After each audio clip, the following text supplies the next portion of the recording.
안녕하세요, 여러분. 굿모닝 행정학 진행하는 여러분의 영디 최영입니다. 자, 우리 오늘 53일차 공무원 보수와 연금제도 좀 보려고 합니다. 아마 모의고사 하면서 많이들 외우셨을 텐데, 그래도 오늘 한번 더 외운다고 생각을 하고 내용을 좀 정리를 해주셨으면 좋겠습니다. 공무원 보수 볼 거고요. 연금제도 개혁도, 물론 2016년도에 있었던 일이고, 지금에서 보자면 너무 옛날 일이긴 하지만, 최근 기출이 나왔었으니까, 2년 전 기출이 나왔었으니까, 한 번은 외우고 가셔야 되지 않을까 싶어서 정리하는 거니까, 오늘 여기서 완전히 암기한다고 생각하고 가주세요. 자, 일단 보수제 먼저 봅시다. 보수제. 5급 이상은 연봉제죠? 그 다음 6급 이하는 호봉제의 성과상여금 들어갑니다. 제가 조심하라고 했던 게 성과평가. 성과 계약을 통해 평가하는 게 4급입니다.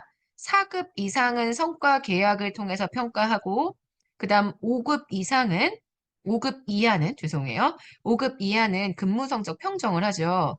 그래서 5급이 약간 애매한 게 평가할 때는 지금 하위직과 함께하고 그다음 연봉제 적용은 함께 받는 형태여서 이게 조금 헷갈릴 수 있다라고 말씀을 드렸습니다.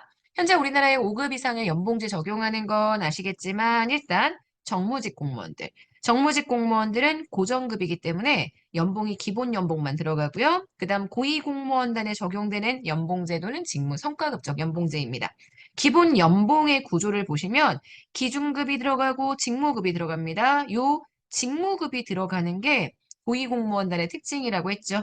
고위공무원단은 직무 등급이 있기 때문에 그 직급 등급별 가등급이냐 나등급이냐 요걸 가지고요. 직무급의 크기가 달라진다라고 얘기를 했고요. 그래서 기본 연봉 구조가 기준급과 직무급 거기에 플러스 성과연봉 이렇게 붙는 형태라고 얘기했고요. 물론 모든 고위공무원단에게 직무성과급적 연봉제가 적용되는 건 아닙니다. 예외적으로 대통령 경호처 직원 중에 별정직 공무원들은 연공급이 적용된다라고 말씀을 드렸고요. 그 다음 일반적인 그냥 고공단을 제외한 1급부터 5급까지의 공무원들은 성과급적 연봉제. 그래서 두 개의 차이가 직무성과급이냐 일반 성과급이냐의 차이가 있다라고 기억해 주시면 되고요. 이 기본 연봉의 구조도 지금 보시는 성과급적 연봉제에는 기본 연봉이 기준급으로만 진행이 됩니다. 이 직무급이라는 내용이 없다고 봐주시면 되고요. 그 다음 성과연봉 있습니다. 성과상여금은 아까도 말씀드렸던 것처럼 여기 있는 요 성과상여금입니다. 위에 보이시죠? 6급 이하의 하위직 공무원에 대해서 1년간 업무에 실적 부여해서 실적 평가해서 인센티브 부여하는 제도 이렇게 볼 수 있고요. 자, 이번엔 연금제도 볼까요? 연금제도가 2016년도에 개정이 되었죠. 그래서 개정되기 이전과 개정되고 난 다음 제가 기여율, 내가 납부하는 기여율, 연금의 제도 아시겠지만 이 연금은 우리가 같이 부과하는 형태이기 때문에 내가 연금을 지금 내는 비율 있죠. 기준소득 월액의 7%만 냈었던 것을 기준소득 월액의 9%로 2%포인트 상향됐습니다. 2%만큼 움직인다고 생각하시면 돼요. 정확하게는 퍼센트 포인트고요. 자, 연금 지급률은 평균 기준소득 월액의 1.9%였다가 1.7%로 0.2%포인트 하향됐습니다. 그래서 내는 건 더 많이 되고 받는 건 더 적게 받는다라고 말씀드렸죠. 기업금 납부의 최대 기간은 36년이고요. 퇴직연금 수령 조건, 과거에는 20년 근속이지만 지금은 10년 근속만. 연금의 지급 개시 연령이 본래 이전에 60세였던 게 65세로 상향되고요. 그러니까 내가 60살에 퇴직을 하는데 65세까지 연금이 없죠. 그래서 5년 동안의 연금 공백이 생긴다라는 거.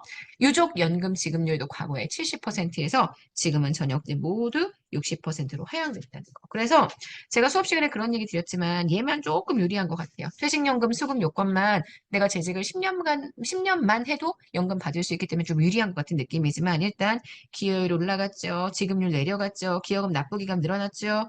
그 다음 65세 되어야 받죠.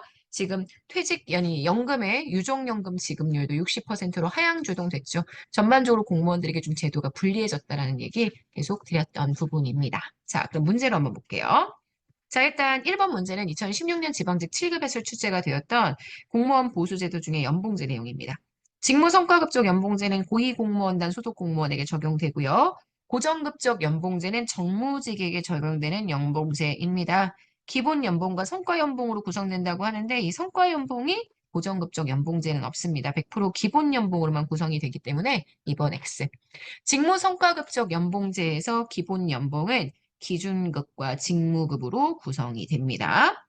연가급적 연봉제와 직무 성과급적 연봉제의 성과 연봉은 둘 다 성과 연봉이 있죠? 요거하고 요거의 차이는 기본 연봉의 구조가 다르다라는 거예요. 성과 연봉은 똑같이 들어갑니다. 그래서 전년도 업무 실적에 따른 평가 결과에 따라 성과 연봉은 차등 지급된다는 점에서 유사한 점이 있습니다. 그래서 맞는 선지. 정답이 되는 건 2번입니다. 자, 그다음 2022년 지방직 구급에서 출제가 되었던 내용 한번 더 보도록 할게요. 연금제도에 대한 겁니다.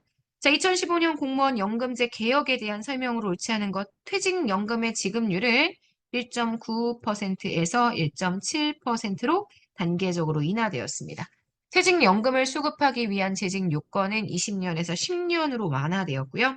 퇴직연금의 기여율, 아시겠지만 7%만 기여했으면 됐는데 9%로 2%포인트 올랐다라고 했죠. 0.2%포인트 내려가고요. 받는 돈은, 내는 돈은 2%포인트 올라갔다. 이렇게 생각해 주시면 됩니다. 제일 마지막 4번입니다. 퇴직급여 산중 기준은 퇴직 전 3년 동안의 평균 보수 월액이 아니라 이거 재직기간 전체를 가지고 평균 내게 되는 기준 보수 월액입니다. 요 기준 보수 월액을 기준으로 퇴직연금 급여 산정이 이루어지기 때문에 지금 보시는 요 3년 동안의 평균 보수 월액은 틀린 선지가 된다라고 보실 수 있겠죠. 문제의 정답이 되는 건 그래서 4번입니다. 외워주세요. 1.9에서 1.7로 인하 퇴직연금 지급률입니다. 기준소득 월액에 대해서 기여율은 7%에서 급으로 인상, 많이 내고 적게 받는다. 이게 가장 핵심이라는 거 기억해 주시면 됩니다. 자, 문제의 정답은 4번이에요. 자, 여기까지 해서 우리 오늘 굿모닝 행정학 마무리하도록 하겠습니다. 여러분들의 리퀘스트 계속 반영해서요. 굿모닝 행정학 진행하고 있으니까 여러분 끝까지 저희 국가직 시험날까지 잘 들어주세요. 여러분 오늘 하루 정말 여러분 거고요. 내일 아침에 만날게요. 안녕.